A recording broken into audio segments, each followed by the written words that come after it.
All right, everyone, welcome back to Language Arts class. Today, we are going to be looking at our lamb to slaughter questions, going through those, also having here a discussion of the story in general.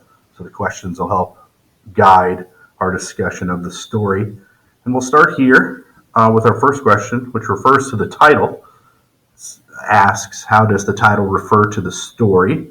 Who is the victim? For this story, the wife slaughters her husband with a frozen leg of lamb. So notice husband there is your victim. And then the title of the story, Lamb to Slaughter. The word slaughter indicates kill. And then lamb, referencing the leg of lamb there, used as the murder weapon. That's right, we have a story where a wife murders her husband using a leg of lamb. Question 2. When in the story did you realize that this was a murder story, and why? So a few different possible answers to this one. I wrote here, I realized this was a murder story when she walked behind her husband and pulled her arm back to swing. Right, she has the leg of lamb in her hand, ready to clock her husband in the back of the head there. And she did this because she was angry at her husband for wanting to leave her. Right, and we'll get down into that here in a little bit. But notice my first two questions, like all of my questions here, I'm going to be answering with complete sentences, right? Capital letter in the beginning, period at the end. You will not get your points if it is not a complete sentence. Going on to question 3 then. Do you sympathize with the murderer in the story? Why or why not? So our wife here, who murders her husband, awful thing to do, right? However, there were some reasons behind this. So I do sympathize with the murderer in this story because she did everything for her husband and he was going to leave her anyway, right? She didn't do this unprovoked. She had reasons for wanting to murder her husband. Now, your answer here does not have to be this. You can say that no, you do not sympathize with the murderer because she, in cold blood, murdered her husband. Right? You can argue that. You just have to have an answer and then why or why not attached to it in a complete sentence. Going on then to question 4, how does the fact that the story was told from the woman's point of view affect the story? All right, this could have been told from her point of view or the point of view of the husband, but we went with the wife's point of view. And I wrote here, the fact that the story was told from the perspective of the woman shows more compassion about how the murder than it would have been from a man's perspective, right? Because it's in her mind, in her brain. You kind of go through her thought process around the murder and then later on the cover-up of the murder and why she did things. And you might not have gotten that from the man's perspective, right? You might not have gotten it there. Okay, going on to question 5 then. What is Patrick Maloney referring to? This would be our husband here. When he says, I know it's kind of a bad time to be telling you. He is, of course, referring to his wife being pregnant, right? And this is something that he says when he mentions leaving, right? And he says he knows it's going to be a bad time. Obviously, it's a bad time. His wife is pregnant. Question 6. Why are we not told exactly what he said to Mary? What do you think he said? So we are not actually told exactly what happens here.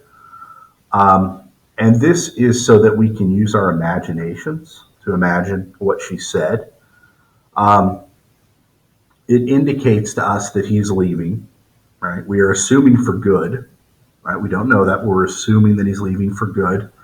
Or at least an extended period of time. Now, the why is the big question there, and it could be lots of things. Maybe he truly did not want to be tied down with the baby, right? Maybe he felt that that would be a burden, so he was going to leave her. Maybe he fell in love with somebody else, and he's leaving her because of that. And maybe it was something job related, right? Maybe he got a new job and he doesn't want to take his wife with him. We don't know, right? But all of those are possibilities there. Okay, that takes us to question 7. What does the sentence "a leg of lamb," or why does the sentence "a leg of lamb" appear on a separate line? This one's pretty straightforward. To emphasize the murder weapon, right? It's almost like foreshadowing here, right? And in fact, it is. But it's a form of foreshadowing here because this line, a leg of lamb, appears on a completely separate line from everything else. It wants you to focus on it, right? And it's foreshadowing that this leg of lamb is going to be very important, and of course it is, because it's what Mary Maloney uses to kill her husband. All right, so we're emphasizing here this leg of lamb, which is the soon-to-be murder weapon. Okay, question 8.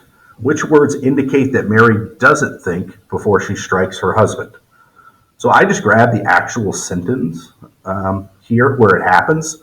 There are many words you can pick out here if you want to for your answer, which is fine. I just grabbed the whole sentence so we can look at the whole thing. The sentence reads, she simply walked up behind him and without any pause, she swung the big frozen leg of lamb high in the air and brought it down as hard as she could on the back of his head.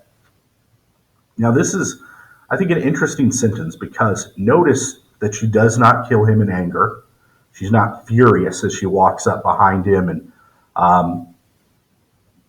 angrily smashes his head down, and she doesn't hit him more than once. She doesn't repeatedly hit him in the back of the head with this. It was just one act, one event. And I think you could argue that when she found out that her husband was leaving, Mary Maloney was in a state of shock, right? So when he kind of explains what he's doing, her husband, she goes into a state of shock and acts almost unconsciously, right? Not really even realizing what she's doing. Now this changes, as we'll see here when we get to question 9, when we start talking about the cover-up. So let's go ahead and get into it. What are Mary Maloney's reasons for covering up the crime? Some possible answers here. Maybe she didn't want to be left alone to raise her child fatherless, right? So in a rage, she kills him, right? Possible. Or I think maybe the more obvious answer here, she was worried about what would happen to her unborn child. So there's a couple lines in the story where she mentions she didn't know if, for instance, she got the death penalty for this crime. She didn't know what would happen to her child, right? Who would end up raising the child, things like that. So I think that really the reason I think that she would be okay with going to jail, actually. But she decides to cover up the crime because she's worried about her unborn child and she's trying to protect him or her. And then finally, kind of the big question for 10. Do you think Mary will get away with the crime? So in the story, her cover-up goes something like she takes the leg of lamb, right, puts it in the oven, goes to the store, purchases some items for dinner, making sure that she talks to the store clerk there so that she would be seen. And then, after she calls the cops, proceeds to feed the police the murder weapon, which is the leg of lamb.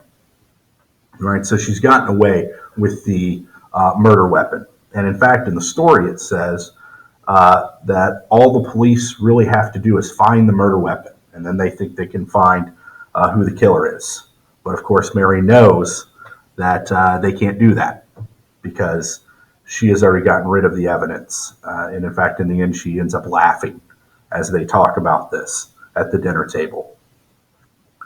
Do you think she should? Now, this is your opinion here. Right, so lots of possible answers. As long as you're writing in a complete sentence here, you should be okay with it.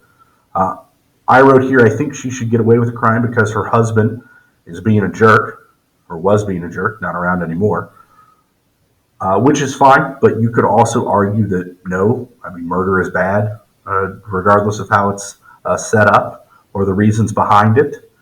So lots of possible answers there for your last question. All right, that'll be it for our questions then. Just make sure that you have all 10 of them done, complete sentences, and that'll be it. See you guys next time.